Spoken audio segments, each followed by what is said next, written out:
So we're going to do a piece of what we call 1 minute marble. And before we start, we're going to opacify our scumble glaze. This is an acrylic glaze. It looks white already, but it dries perfectly clear.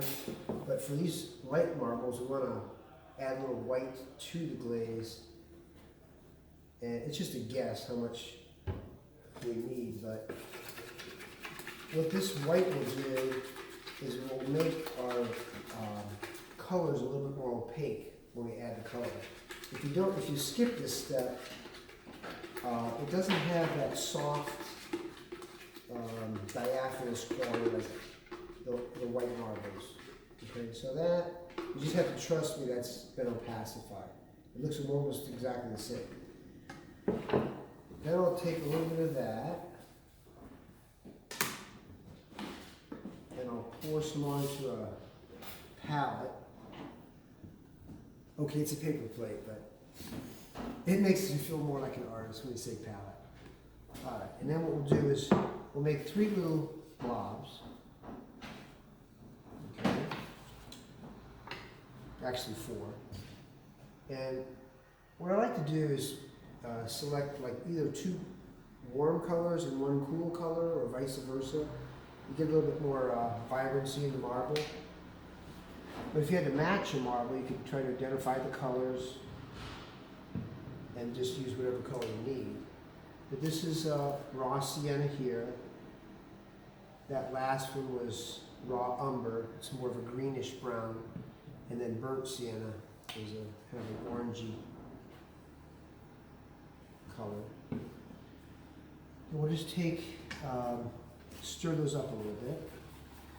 Now, I like to do this because it sort of dilutes the color a little bit, and it's a little easier to control once you start to work with it. If you try to use it straight out of the container, a lot of times it goes on this a little too solid covering. It's okay if the colors get a little polluted because they're going to get mixed up anyway. All right, now imagine that this is 1 block on a whole wall and we're going to marbleize it. We would first probably prime it and then put like an eggshell enamel paint on it in preparation. And if you use a white or if you use a water-based product, it's not going to yellow like oil-based will. If you're doing really big blocks, you can use a roller for this step, but you still want to work a little bit of glaze into the brush before you start on a project. Okay, so putting a liberal coat of the scumble glaze down. When you do this in oil, you actually work very, very thinly because the oil's dry slow enough. With the water-based, it helps to put down a little bit more than you actually need. Okay, and then all I'm going to do is pick up the colors on different parts of the brush. So I'm going to multi-load the brush. And then rather than dragging the paintbrush like you normally pull a brush, we're going to push the brush like this. Have it open up. Take a little bit more color. Push the brush. And one of the biggest tips I can give you is to work past the tape.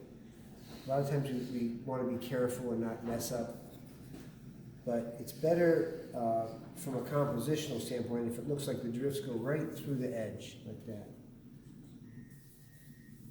And the other thing you might want to do is maybe darken a corner. Sometimes it looks nice to have a little bit more color, on a corner. Okay. Well, this is basically a controlled mess. It looks a little painterly when you first start, but to help us out, we'll take a piece of lightweight plastic, and normally I orient it in the same direction as the drift. So I'll just drop it in. You can even tug it a little bit in both directions, and that kind of redeposits the color. All right. Gives you these little transverse veins that don't always go on the plane of the marble you're looking at. Sometimes they dart through in this direction. And then we're going to use a Badger blender. This is a really soft hair. And for the first softening, we'll go across the drift. So the other thing I'll give you a little tip on is the brush is always perpendicular to the surface. It's not like this, it's like this. Okay, so you can go as fast as you want, you just don't want to twist the wrist. And that will help to blur the pigment into the glaze a little bit more. When you do this first softening, you get these little cat whiskers. That's okay, you'll see a little bit of that in real marble. And then finally we'll go with the drift to get rid of some of those cat whiskers.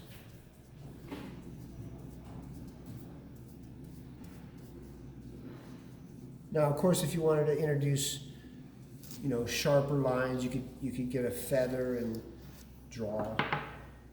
But I'm just going to untape this.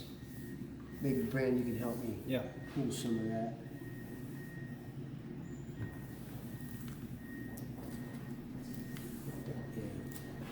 Sometimes, when you put this onto a tabletop or a column, it really adds to the illusion because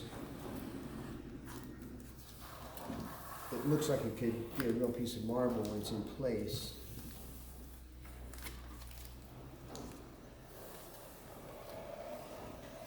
This is polystyrene that makes a nice sample material, so it's not even painted, it's just a polystyrene board, but that's what it might look like on a column.